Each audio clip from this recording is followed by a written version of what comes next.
അച്ഛന്റെയോ കൂട്ടുകാരന്റെയോ വണ്ടിയെടുത്ത് കറങ്ങാൻ പോകുന്നവർ ഒന്ന് സൂക്ഷിക്കുക. വണ്ടി ഓടിക്കുന്നത് ആര് തന്നെയായാലും കയ്യിൽ ലൈസൻസ് ഉണ്ടെങ്കിൽ ഇൻഷുറൻസ് കിട്ടുമെന്ന് വിചാരിച്ചെങ്കിൽ നിങ്ങൾക്ക് തെറ്റി. കേരള MVD ഉദ്യോഗസ്ഥൻ വ്യക്തമാക്കുന്നതനുസരിച്ച് വണ്ടിയുടെ രജിസ്റ്റേർഡ് ഓണർ അല്ലാത്ത ഒരാൾ, അത് മകനായാലും മകളായാലും സുഹൃത്തായാലും, വണ്ടി ഓടിക്കുമ്പോൾ അപകടം സംഭവിച്ചാൽ ഇൻഷുറൻസ് പരിരക്ഷ ലഭിക്കണമെന്നില്ല. ഇതിനായി നിങ്ങളുടെ ഇൻഷുറൻസ് പോളിസിയിൽ അൺനെയിംഡ് പാസഞ്ചർ കവർ എന്ന ആഡ് ഓൺ നിർബന്ധമായും ഉണ്ടായിരിക്കണം. പല ഫുൾ കവർ പോളിസികളിലും ഇത് ഡിഫോൾട്ടായി ഉണ്ടാകില്ല, നമ്മൾ ചോദിച്ചു വാങ്ങേണ്ടതാണ്. അതുപോലെ വണ്ടിക്ക് ഫുൾ കവർ ഉണ്ടെന്ന് കരുതി സമാധാനിക്കരുത്. എഞ്ചിൻ പ്രൊട്ടക്ഷൻ, കീ പ്രൊട്ടക്ഷൻ തുടങ്ങിയവയ്ക്ക് പ്രത്യേക ആഡ് ഓണുകൾ ആവശ്യമാണ്.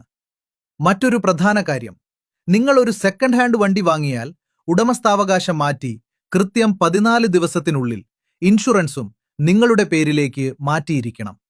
ഇല്ലെങ്കിൽ ആ വണ്ടിക്ക് ഇൻഷുറൻസ് പരിരക്ഷ ഉണ്ടായിരിക്കുന്നതല്ല. വലിയ സാമ്പത്തിക ബാധ്യതകൾ ഒഴിവാക്കാൻ ഇക്കാര്യങ്ങൾ ശ്രദ്ധിക്കുക.